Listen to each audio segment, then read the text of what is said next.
Hi and welcome to another video from the CTAD Clinic. My name's Dr. Mike Lloyd and I'm their clinic director. In the video today I'm going to be kind of answering a question that gets put to me a lot, but also reflecting on something that was a really important lesson very early on in my career.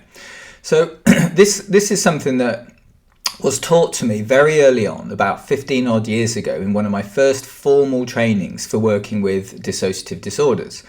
So this was offered to me during a formal training course by an expert by experience on the basis of a question that I asked. And I guess the question that I asked in that session was very similar to the question that gets asked to me a lot, which is why I thought it would be useful to answer it in this way.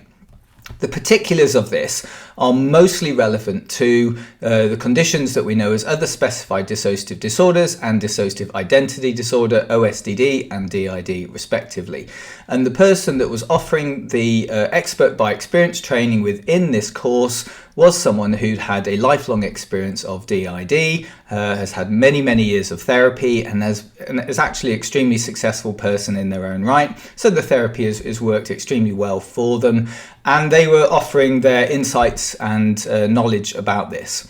So the question wasn't related to the sort of the theory of dissociation or something like, whether dissociation exists or whether it's a sort of a mental illness, or it was nothing along those sort of lines. It was sort of taken as read that the general approach of structural dissociation was the sort of the theory that we were working with. It was more about how to actually do that work. So from a therapist's point of view, from a clinical psychologist's point of view, my question was, what's the best modality that I would be able to use when offering therapy? And the expert by experience kind of laughed at this and kind of was like, oh, you damn psychologist, you're always the same. You're always banging on about your modalities. And the answer that they gave was that it really doesn't matter. As long as you're a good therapist, as long as you have the right intentions, you have the ability to create rapport, to build the relationship, to develop the foundation of the work, the bedrock of the work on which all of the other things placed on, it really doesn't make any difference. This is actually backed up in the formal guidelines for the treatment of dissociative disorders as set out by ISSTD, the International Society of the Study of Trauma and Dissociation. And that's really that first stabilization approach that's the goal. That's to develop the relationship, to build that and work on that. And then all the modalities come in later on, mostly within the trauma exploration phase, but it's a bit, you can sort of move in and out a little bit. And the lesson really was, don't focus on the modality to the exclusion of all else. The primary goal of the therapy for OSDD and DID is that development of the relationship, the building of that internally and externally, so that the internal system sees the therapist, sees you as being someone who is capable of doing the job and is worthy of trust later on down the line, potentially. Certainly not to develop it immediately, but later on down the line. So all this is saying the best lesson that I ever learned was not to trade the modality for the essence of the therapist. The basic good therapy skills are what really counts in the early sections of any therapy with someone with DID or OSDD, is to make sure that relationship is being developed well. And this is the question that I get asked, what's the best? Should it be DBT or CBT or CAT or IFS or schema therapies or this, that and the other? And there's dozens of different ones. And I suppose what I'm saying really is, certainly from my perspective, now this is not going to be exclusive to all, because clearly it will work outside of what I'm sort of suggesting here.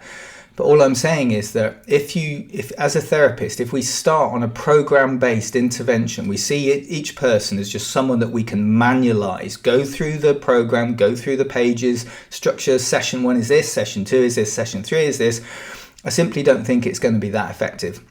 It can get results, but I'm not sure whether it's got long-term results. And certainly the feedback that we get from the clinic and from this expert experience that I did the training course with is that if you focus on that, you'll lose the person. If you are more focused on the book, the manual, the program, you're losing what you're seeing in front of you. You're kind of pigeonholing that person into that space, and you're not really building that relationship. Now, clearly it can be done skillfully with both. I'm absolutely certain of it. It's not how I work. It's not how our team works. And we find that actually the rapport building is the absolute key to this.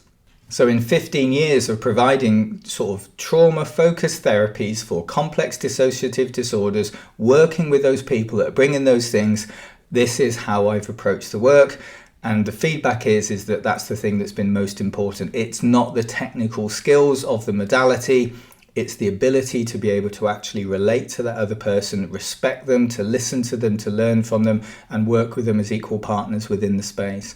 And I've been doing that for 15 years, and I think that's the approach that has worked best for me. It's the nature of what I've done. That's the best lesson I ever learned. Early doors, it was great. Thank you very much to that expert experience who provided it, because it was a wonderful lesson that really set me on a path of working therapeutically with this group of people.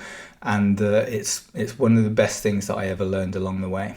So I suppose it's a reflection on things. It's maybe answering the questions when people contact me and says, what do you think of IFS? What do you think of schema therapy? What do you think of DBT? What do you think of all of these sort of things? I guess the answer is the same. I'm not really bothered. As long as you're a very, very good therapist, you're competent, you know what you're doing, you can approach people with dissociative conditions and you can work with them therapeutically properly with all the right intentions and all the right knowledge base and all the right guidelines and approaches. Modality is just something that you do when you need to do it, but I would advise not to do that to the exclusion of the relationship building. That is simply not a good idea. So there we go. I hope that's been a useful answer. It's hopefully answered all the questions about all of the different techniques and modalities in one. I'm not really going to focus on any one and say whether it's better or worse than anyone else, because I simply don't know. If I'm not doing those things, how can I possibly know what's better or worse or not? So I think it's better just keep it really open and just go, all modalities you can put in one basket, and you can say they're all going to be useful at the right time, at the right place, but not to be used exclusively. And that's my answer to it. So I hope that's interesting to you. Be fascinated to see what the comments and things like that are, and I hope that's answered the question in the best way possible. So thanks very much for watching. Do all the usual things, sort of like, subscribe, share the videos as and when you need to. It's really great that people are doing that, and we'll keep making the content. And in between now and the next video, please do take great care.